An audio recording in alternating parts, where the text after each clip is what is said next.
There is a strange kind of exhaustion people carry now. It is a psychic friction born from the performative grind of the Sydney CBD, a misalignment of the spirit that no amount of caffeine can rectify. It is not physical fatigue. It is a quieter, more insidious soul drain, the byproduct of perpetual always-on syndrome, where your internal cadence is dictated by a digital algorithm rather than your own breath. You see it in the early morning flickers of Melbourne high-rises. It is the tall poppy syndrome, inverted an exhausting race to appear busy, yet achieving zero actual flow state because the ego is doing all the heavy lifting. In the hollow silence between notifications, your cognitive bandwidth is being harvested. You have traded your zanshin, your total awareness, for the cheap dopamine of a curated life. Australians are waking up depleted before they've even had their first flat white. You are out of alignment. You are fighting the tide of your own existence, rather than becoming the current, just as Musashi warned. We are suffering from kinetic dysregulation, not because the Sydney hustle is inherently impossible, but because the mind never truly stops its performative loop. You are leaking vitality in every direction. The modern corporate theater calls this burnout.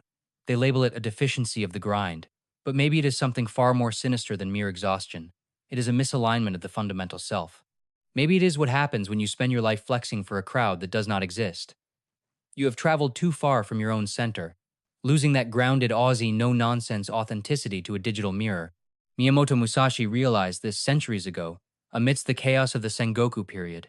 He did not seek the tall poppy status. He sought the strategy of the void. This was not a conceptualized theory for a boardroom. This was pragmatic enlightenment achieved through survival. He never tired because he never fought against himself. He realized 60 duels weren't just fights. They were masterclasses in lethal sovereignty. This wasn't some performative office hustle. This was the rawest form of kinetic dominance, where every heartbeat was a calculated negotiation with the end of his life. He traveled through the visceral geography of war, hunger, and isolation, without the luxury of a safety net or a wellness retreat. He lived in the outback of the soul, bare, unforgiving, and requiring total stoic equilibrium just to survive the night. And yet, the scrolls never describe him as depleted or mentally shattered. His ocular focus remains entirely unshaken because his internal cadence was decoupled from the noise of the external theater. He didn't just endure, he remained aligned. Compare that to the modern grind in Sydney, where workers are redlining their nervous systems for a promotion. One is a performance of busyness, a kinetic dysregulation, while the other is somatic coherence. One leaks energy, the other is a reservoir. While the average person today is neurologically shattered by the ping of an inbox, suffering from information-induced dysregulation, Musashi stood in the void.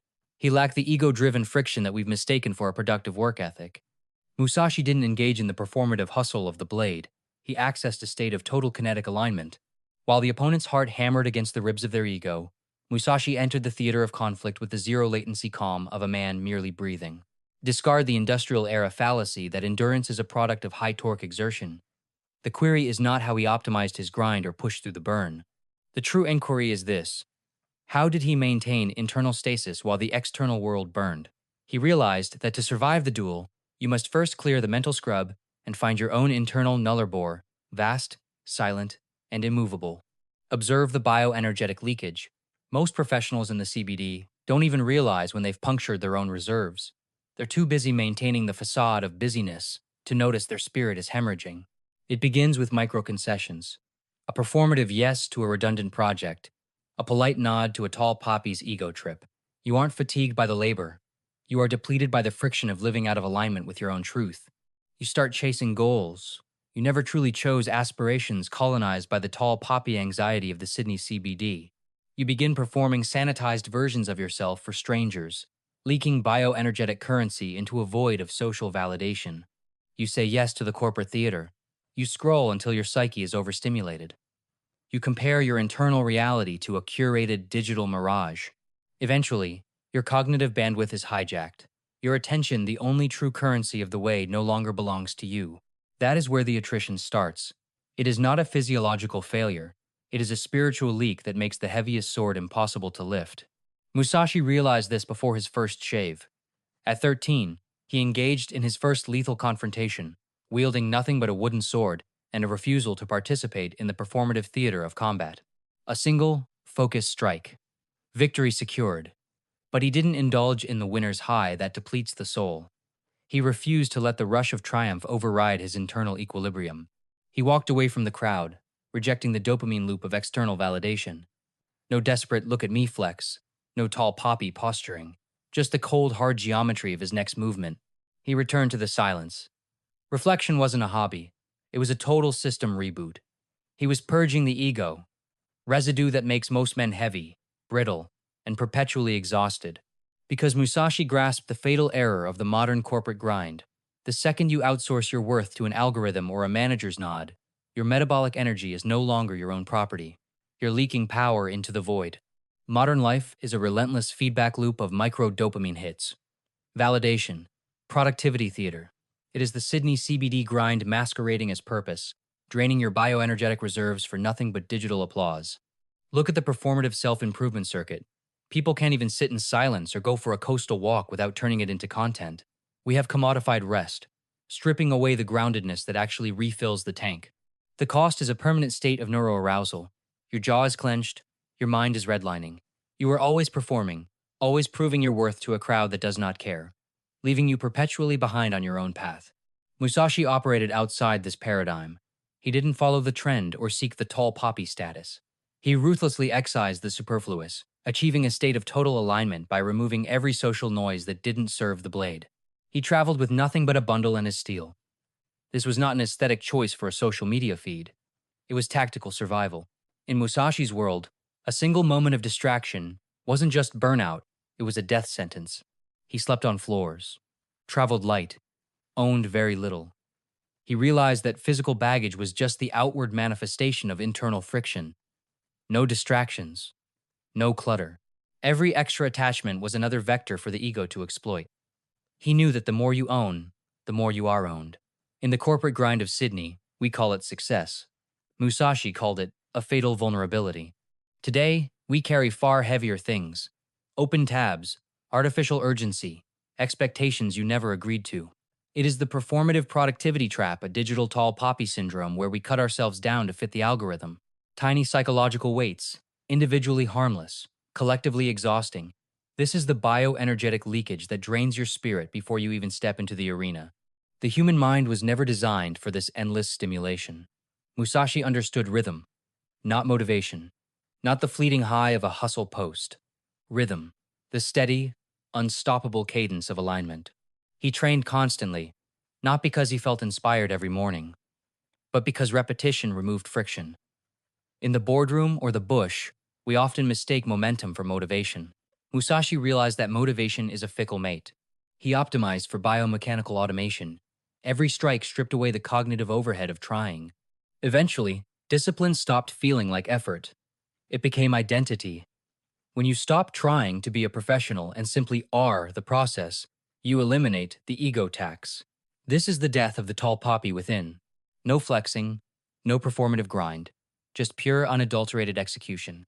People wait to feel ready, but readiness is unstable. Mood changes, life changes, rhythm stays. You're waiting for a vibe while the clock ticks. Musashi didn't wait for the weather to clear or his pulse to settle. He operated on a frequency beyond the fluctuating dopamine of the modern corporate hustle. The people who endure are not always the most passionate. Usually, they are the most quietly consistent. Like the tide hitting the Australian coastline, they don't scream for attention. They just show up. Passion is a bushfire, bright and destructive. Consistency is the ancient rock beneath. 1612. The duel against Sasaki Kojiro.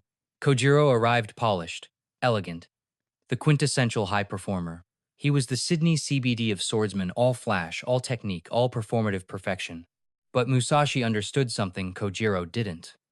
Alignment beats aesthetics every single time. Musashi rocked up late, disheveled, gripping a crude weapon carved from a boat oar. He wasn't performing the duelist for a crowd. He was executing a singular mission, total rejection of performative optics. No theater, no wasted kinetic energy, just one singular, frictionless movement where intention met impact. The duel ended before the ego could even register the threat. One strike, then the silence of the void. No victory lap, no tall poppy flexing. He simply walked away. In the Australian outback of the mind, the wind doesn't define the man. Musashi wasn't attached to the victory. He was the clarity itself. Contrast that with the Sydney CBD grind. We are metabolically drained by our attachments. We're hooked on the dopamine feedback loops of status, metrics, and external validation. We've turned existence into a high-friction performance. That's why you're perpetually knackered. Even when you bag the win, you're instantly anxious about the next metric, because you've tied your nervous system to an outcome you can't control. Your success has become your cage. Musashi prioritized the way over the win. He wasn't chasing a viral status update in Kyoto. He focused on the visceral flow of the strike, the grain of the wood, the pure kinetic alignment. He realized that the ego drain of seeking applause is what actually fatigues the spirit. Contrast that with the modern corporate grind in the CBD. We've replaced presence with neurostatic. We eat while scrolling, bleeding out our attention. We attempt to rest, while slamming our dopaminergic systems with high-frequency noise. We're never actually off, just idling in high gear. Musashi weaponized stillness. It wasn't some airy-fairy retreat. It was tactical recalibration. He painted. He sat. He listened to the silence of the bush. He understood that to survive the duel, you must first survive the internal chatter. He wasn't escaping. He was auditing his own frequency. The modern world fears that silence. Because without the performative productivity, the tall poppy within starts to wilt. Stillness reveals the misalignment. It shows you the emptiness behind the hustle. If you can't sit in a room alone without reaching for a distraction, you're not disciplined, you're possessed. But for the aligned, stillness reveals direction. In his final chapter, Musashi traveled to the Regondo cave. No audience, no status, just the dokudo and the raw truth. He didn't need to flex for history. He simply became the void. Within the damp silence of Regondo, he drafted the Book of Five Rings. This wasn't merely a tactical manual. It was a blueprint for cognitive integration. Musashi realized that true martial supremacy was a byproduct of internal alignment. Most of us today are redlining our systems without moving an inch. We're fractured one part of us chasing a corporate prestige in Sydney or Melbourne that we don't even value, while our core screams for authenticity. You aren't tired because you're weak.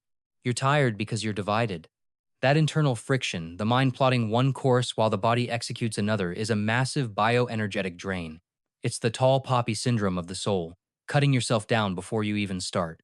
When you snap those strings of performative productivity, the fatigue evaporates. Imagine the clarity of a dawn over the great ocean road. When your vocation, your values, and your daily actions finally harmonize, the heaviness of the urban grind dissolves. You stop flexing and start being. That is where your untapped stamina lives. True peace isn't a loud declaration. It is the quiet shedding of the unnecessary. Like the horizon where the sea meets the sky, there is no more struggle, just a vast, unshakable presence. Alignment is the end of effort. That is how Musashi never tired.